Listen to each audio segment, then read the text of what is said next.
बलिदान और त्याग।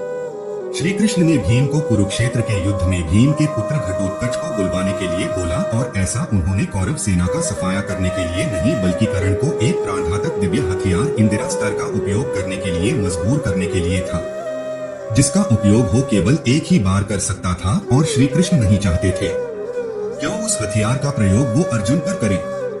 उन्होंने ऐसा सुनिश्चित करने के लिए ऐसा किया कि अर्जुन युद्ध को जीतने के लिए एक इम्पोर्टेंट की है। अर्जुन का जीवित रहना जरूरी है, इसलिए एक प्रतापी योद्धा घटोत्कच की बलि देकर कृष्ण ने पांडवों की विजय सुनिश्चित करी।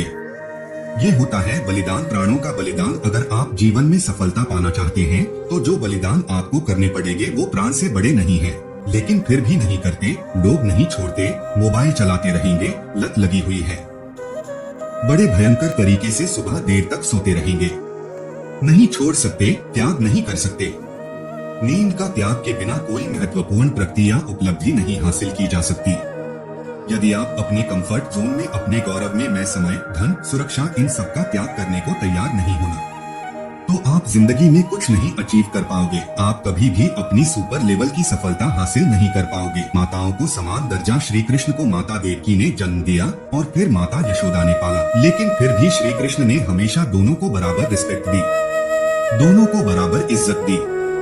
इससे हम ये सीख सकते हैं कि आपको पालने वाला और संस्कार देने वाला जन्म देने वाले के बराबर दर्जा रखता है। को ये कभी नहीं भूलना चाहिए कि आपके माता पिता और आपके केयर टेकर की मेहनत से आप आज यहाँ पे हो, और इनके बिना एक बच्चे को पालने की कल्पना भी नहीं की जा सकती। आप कितने ही बड़े हो जाओ, अपने गार्जियंस की रिस्पेक्ट कभी नहीं भूलनी चाहिए। पर्यावरण से प्रेम करो। श्री कृष्ण ने गोकुल में एक बाले के तौर पर बचपन बिताया। अपना गाय चराने के साथ साथ बाकी पशु पक्षियों और प्रकृति से भी उनका गहरा लगाव था। आपका साधारण जीवन बिताना आपका बड़प्पन बताता है। सूरज ने कभी नहीं माना कि यार ये गांव छोटा है तो मैं उसको अपनी लाइट नहीं दूंगा, मैं अपना प्रकाश नहीं दूंगा, या मेरी किरणें वहां नहीं जाएगी। उसके लिए तो सब सामान है। धरती को माता के रूप से भी तो मना किया है कि वो सबको अन्न देती है, सबका पालन पोषण करती है। हम जिस तरह अपने परिवार से प्रेम करते हैं, उसी तरह पर्यावरण को भी प्रेम करने की और बचाने की जरूरत है। हैप्पीनेस की सबसे पहली शर्त है कि मनुष्य और प्रकृति के बीच का जुड़ाव कभी नहीं टूटे। नेचर को अगर हम जीवित रखेंगे ना, तभी हम जीवित रहेंगे। Better environment, better tomorrow, so stay connected with nature. सीख number 16, friendship is a great relationship. दोस्ती जो है ना, एक बहुत ही तगड़ा रिश्ता है। मित्रता बहुत बड़ा रिश्ता है जिसे दिल से निभाना चाहिए। कहते हैं कि अच्छे मित्र किस्मत वालों को मिलते हैं। दोस्ती में छल कभी नहीं करना चाहिए। जिसे आप अपना अच्छा दोस्त मानते हो ना, उसका अच्छे और बुरे वक्त में है, दोनों टाइम पे अच्छा साथ देना चाहिए। उसका आपका मित्र आपका सगा, चाहे वो गरीब हो, चाहे अमीर हो, पुरुष हो, स्त्री हो, कोई भी हो, हमेशा आपको उनका सम्मान करना चाहिए। समय पर मदद करनी चाहिए, उनका हमेशा सम्मान करना चाहिए, जैसे श्री कृष्ण ने अपने मित्र सुदामा और द्रौपदी के साथ किया था। श्री कृष्ण ने बचपन में गरीब सुदामा से मित्रता की। दोनों ने एक जैसा भोजन खाया, लेकिन सालों बाद में जब सुदामा ने फिर से श्री कृष्ण को देखा ना, तो सुदामा को लगा कि यार मेरा मित्र तो बहुत बड़ा राजा बन गया है, बहुत बड़ा बन गया है।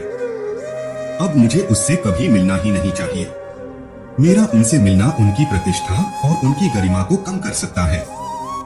उसके बाद भी श्री कृष्ण ने अपने मित्र के पाप धोकर उनका सम्मान किया, उन्हें गले से लगाया। सुदामा को कभी ये फिर ही नहीं होने दिया कि वो गरीब है, इसलिए श्री कृष्ण का मित्र नहीं हो सकता।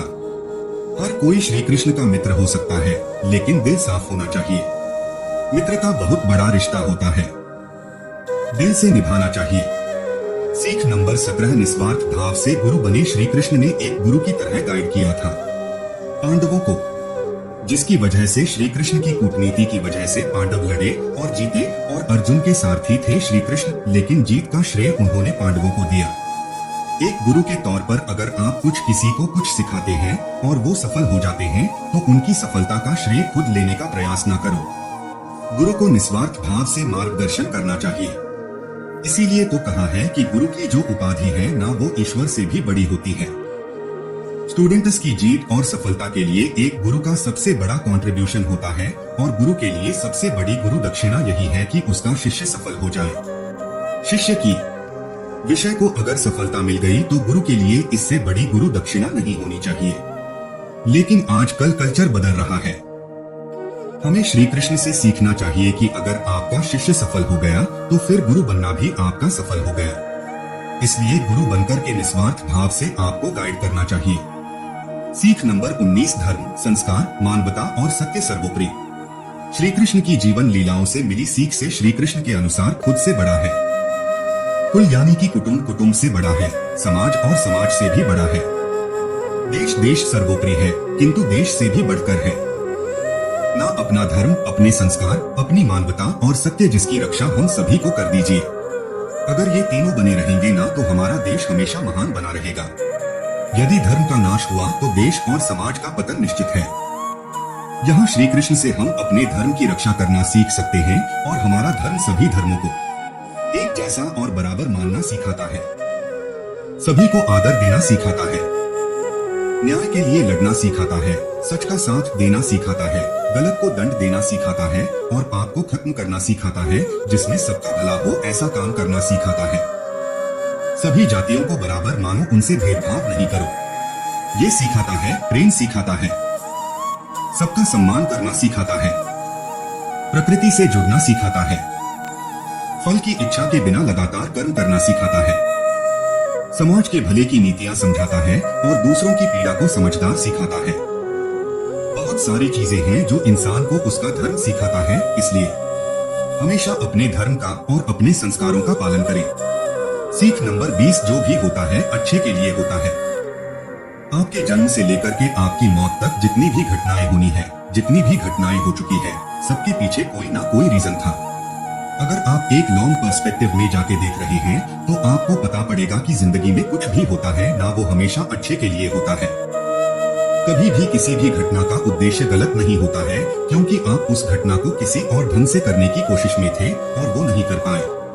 इसलिए आपको लग रहा है कि घटना हो गई। ध्यान रखना कि अगर किसी काम को आप नहीं कर पा रहे हो ना, आप उसकी प्लानिंग नहीं कर पा रहे हो, आप उसको एग्जीक्यूटिव नहीं कर पा रहे हो, तो फिर वो वैसे होगी जैसे भगवान करना चाहते हैं। और भगवान जो करता है वो कभी गलत नहीं करते। इसलिए जो भी होता है ना वो अच्छे के लिए होता है। यह आपको श्री कृष्ण से सीखने की जरूरत है। सीख नंबर 21, देश में अपना ही नहीं बल्कि दुनिया में नाम करना सीख है। भला ऐसी जिंदगी किस काम की जिसमें हम केवल खुद ही के बारे में सोचते रहे। ये समाज, ये धरती, यह परिवार, ये कहाँ हो, ये राज्य देश, बल्कि पूरी धरती, अपनी पूरा विश्व अपना ये अगर काम करना हो तो पूरी मानवता के उद्धार के लिए किया जाए। श्री कृष्ण के जीवन की बातें हमेशा ही सीख देती आई है और हमेशा ही सिखाती रहेंगी। जरूरत सिर्फ इतनी है कि हम इन बातों को अपने जीवन में अपनाएं, अनुसरण करें। जय श्री कृष्ण।